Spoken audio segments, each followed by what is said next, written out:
गांठों को खोलने का प्रयास किया, उन्हें सफलता पाने में बहुत कठिनाई आई, बल्कि कई बार तो पहले से ज्यादा मुश्किल परिस्थितियां बन गई। लेकिन हमारे देश ने इतिहास की इस गांठ को जिस गंभीरता और भावुकता के साथ खोला है, वो ये बताती है कि हमारा भविष्य हमारे अतीत से बहुत सुंदर होने जा रहा है। वो भी एक समय था जब लोग कहते थे कि राम मंदिर बना तो आग लग जाएगी। ऐसे लोग भारत के सामाजिक भाव की पवित्रता को नहीं जान पाए। रामलला के इस मंदिर का निर्माण भारतीय समाज के शांति, धैर्य, आपसी सद्भाव और समन्वय का भी प्रतीक है।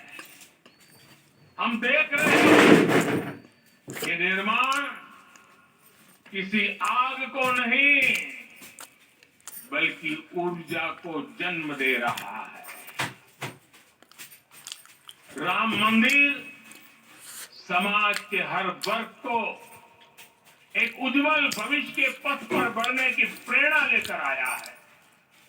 मैं आज उन लोगों से आह्वान करूंगा, आइए आप महसूस कीजिए, अपनी सोच पर पुनर्विचार कीजिए। राम आग नहीं है, राम ऊर्जा है।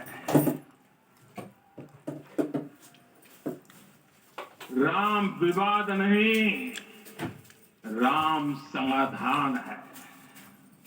राम सिर्फ हमारे नहीं है, राम तो सबके हैं। राम वर्तमान नहीं, सिर्फ वर्तमान ही नहीं, राम अनंत काल है। साथियों, आज जिस तरह राम मंदिर प्राण प्रतिष्ठा के इस आयोजन से पूरा विश्व जुड़ा हुआ है, उसमें राम की सर्वव्यापकता के दर्शन हो रहे हैं। जैसा उत्सव भारत में है, वैसा ही अनेक देशों में है। आज अयोध्या का यह उत्सव रामायण की उन वैश्विक परंपराओं का भी उत्सव बना है।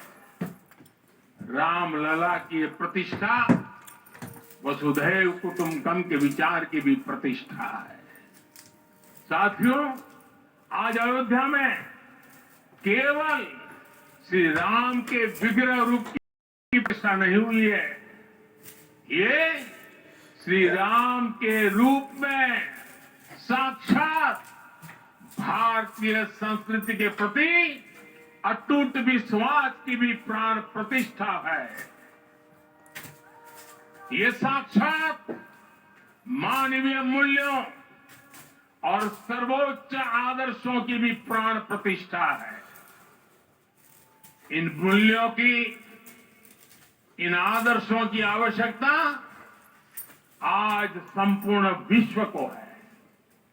सर्वे भवन्तु सुखिनः, ये संकल्प हम सदियों से दोहराते आए हैं। आज उसी संकल्प को राम मंदिर के रूप में साक्षात आकार मिला है। ये मंदिर मात्र एक देव मंदिर नहीं है, ये भारत की दृष्टि का, भारत के दर्शन का, भारत के दिग्दर्शन का मंदिर है। ये राम के रूप में राष्ट्र चेतना का मंदिर है। राम भारत की आस्था है, राम भारत का आधार है, राम भारत का विचार है, राम भारत का विधान है, राम भारत की चेतना है, राम भारत का चिंतन है, राम भारत की प्रतिष्ठा है, राम भारत का प्रताप है, राम प्रवाह है, राम नीति भी है, राम नीति भी है, राम नित्यता भी है, राम निरंतरता भी है, राम विभु है, विशद है, राम व्यापक है, विश्व है, विश्वात्मा है। और इसलिए जब राम की प्रतिष्ठा होती है तो उसका प्रभाव वर्षों या शताब्दियों तक ही नहीं होता, उसका प्रभाव हजारों वर्षों के लिए होता है।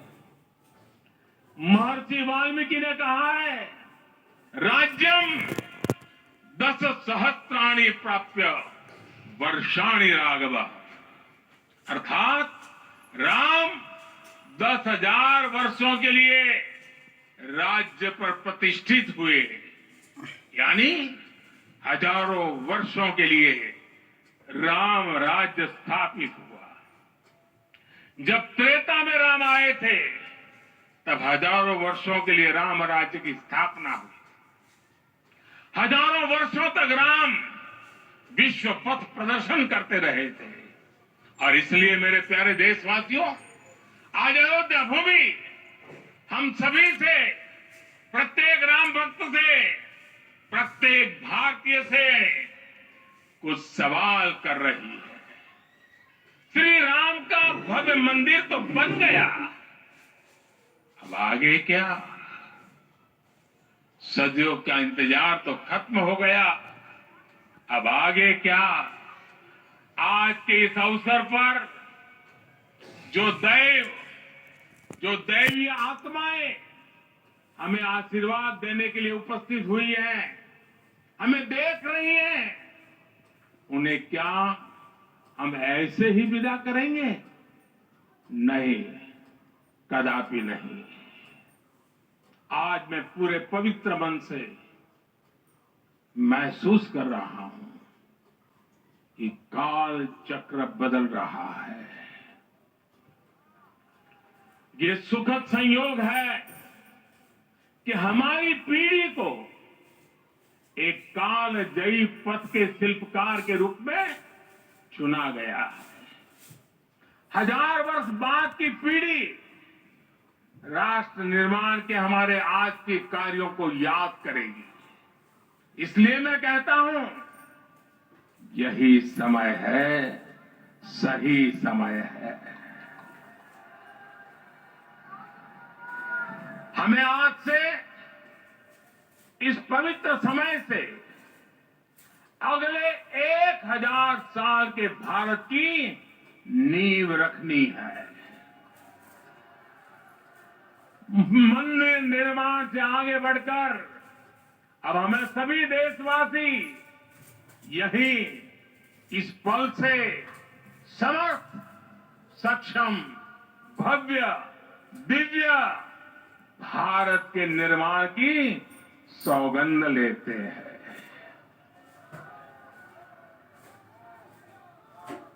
राम के विचार मानस के साथ ही जनमानस में भी हो, यही राष्ट्र निर्माण की सीढ़ी है।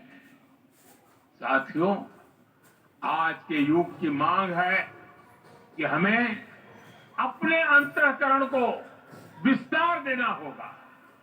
हमारी चेतना का विस्तार देव से देश तक, राम से राष्ट्र तक होना चाहिए। हनुमान जी की भक्ति, हनुमान जी की सेवा, हनुमान जी का समर्पण, ये ऐसे गुण हैं जिन्हें हमें बाहर नहीं खोजना पड़ता। प्रत्येक भारतीय में भक्ति, सेवा और समर्पण के भाव समर्थ, सक्षम, भव्य, दिव्य भारत का आधार बनेंगे। और यही तो है देव से देश और राम से राष्ट्र की चेतना का विस्तार।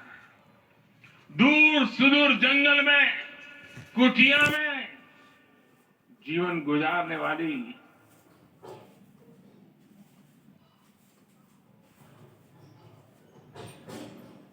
मेरी आदिवासी मां शबरी का ध्यान आते ही अप्रतिम विश्वास जागृत होता है। मां शबरी तो कब से कहती थी, राम आएंगे।